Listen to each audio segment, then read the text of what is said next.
Bonjour à tous, c'est Sandstorm. Je vous retrouve aujourd'hui pour débriefer un casque qui m'a été envoyé par la boutique Gearbest. Il s'agit du Sades SA928. C'est un casque gaming qu'on retrouve aux alentours des 28-30€. Alors, on va commencer par le déballage du casque. Et je dois vous avouer que j'ai eu un peu peur parce que j'ai reçu le carton dans cet état. Donc je me suis dit, à mon avis, le casque est peut-être un peu abîmé.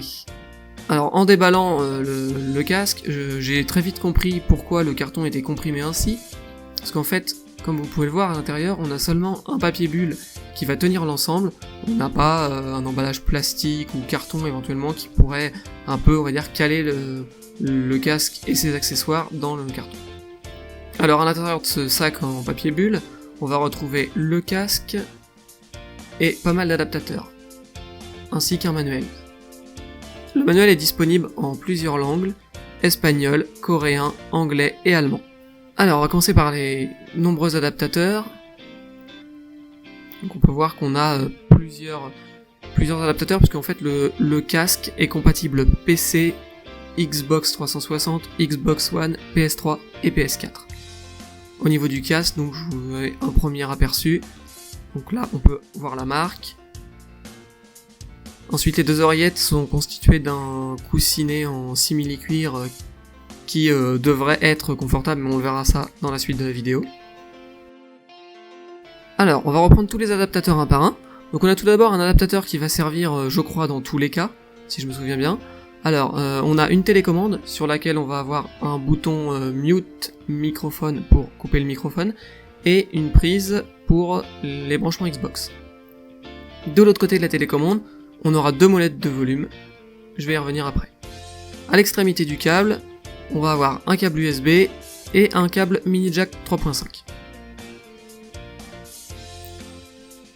Alors, pour raccorder tout simplement le casque, il suffit de brancher le mini jack du casque sur la télécommande.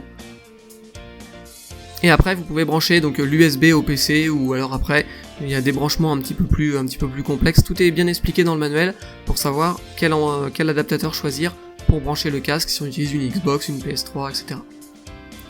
Au niveau de la télécommande, on a donc deux molettes pour le son, une qui est marquée Chat Volume et une seconde qui est marquée Game Volume.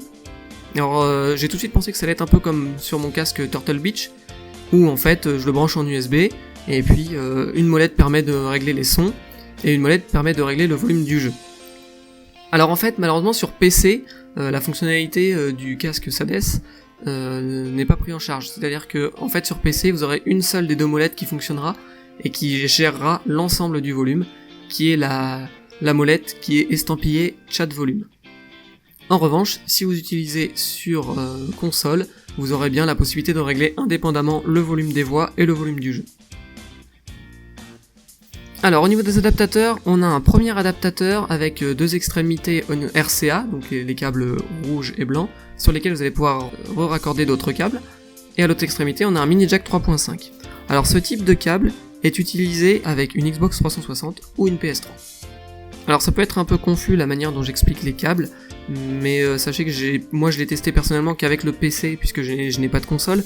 En revanche, le manuel est assez bien fait et il est assez bien expliqué quel adaptateur est à utiliser dans quelle situation, donc vous n'aurez pas de problème pour le raccordement. On a ensuite un autre câble avec, donc c'est en fait un mini jack 3.5 d'un côté et de l'autre côté un connecteur 2,5 mm qui est également utilisé pour la Xbox 360. Alors il y a un point qui m'a particulièrement choqué, c'est la ressemblance du casque Sades SA928 avec le Siberia V2 de SteelSeries. Donc le Siberia V2 c'est une grosse référence pour les gamers, tous les gamers le connaissent, et donc sur le coup bon, j'en ai un à la maison, mais en plus je me suis rendu compte que les deux casques se ressemblaient beaucoup. Donc là par exemple si on regarde, on les prend sur le côté, on s'aperçoit très vite que c'est relativement semblable. On a donc les mêmes morceaux aux mêmes endroits, voilà. On a un peu, même la vue du dessus, on a l'impression d'avoir un peu la même chose, avec bien évidemment juste la marque qui diffère, mais le casque est quand même pas mal ressemblant. Il y a quand même quelques différences. Si on regarde par exemple au niveau du micro, le Siberia V2 a un micro rétractable, donc voilà, il suffit de tirer un peu dessus pour le sortir et de le repousser un petit peu pour le rentrer. Alors que le Sades, lui, a un micro que l'on peut juste remonter vers le haut, redescendre, ajuster un petit peu pour l'éloigner ou le rapprocher de la bouche, mais il n'est pas rétractable. Alors, au niveau du fonctionnement de ce casque, que dire? Tout d'abord, sachez que je suis en train de vous parler avec le microphone intégré. Ça va vous permettre de vous rendre compte de la qualité de ce microphone. Pour cette partie de la vidéo, je ne ferai bien évidemment pas de traitement audio, parce que sinon c'est un peu cheaté. Donc au niveau de la qualité audio, honnêtement on a un casque donc, qui propose un surround virtuel, qui est plutôt pas mal. Moi j'ai joué avec, honnêtement j'arrivais à bien spatialiser un peu les ennemis sur les FPS, tout ça, donc c'était assez sympa. Au niveau de la qualité du son, que ce soit les basses, les médiums et tout ça, on a un équilibre assez correct, surtout pour un casque à ce prix-là. Puisque je le rappelle, le casque est vendu aux alentours des 28-30 euros. Au niveau du confort, j'ai fait 2 sessions de jeu de 2 heures, j'ai pas du tout été gêné par le casque. De mémoire, il doit faire je crois 242 grammes, ça reste du coup un casque assez léger. Il vous serre pas sur la tête, même si vous avez des lunettes, donc c'est un plus. Et honnêtement, il se fait oublier très vite quand vous l'avez sur vous, quoi.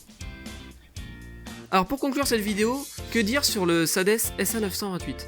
Et pour moi je pense que ça a été une très bonne surprise puisque je m'attendais pas à avoir une si bonne qualité et un si bon casque à ce prix là. On a un son surround virtuel forcément, mais un son correct qui permet de spatialiser un peu les sons, de voir d'où ça se passe notamment dans les jeux vidéo. Pour écouter de la musique, il est pas mal. Alors éventuellement je pourrais dire qu'il a quand même un petit défaut, c'est qu'il ressemble beaucoup au Siberia V2, donc on s'attend forcément aux mêmes qualités qu'un Siberia V2, et bon, faut bien reconnaître qu'il est quand même un peu en dessous au niveau de la qualité du son. Pour en avoir un à la maison, j'ai pu comparer un petit peu.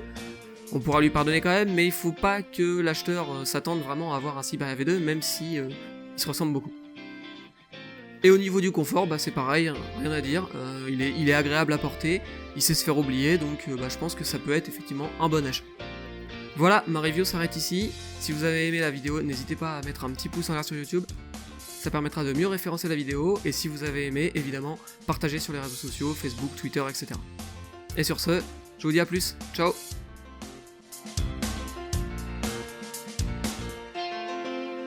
Et j'ai vraiment, pour moi, ça a été une bonne sortie. Est-ce que je rajoute un petit truc pas mal là, non ?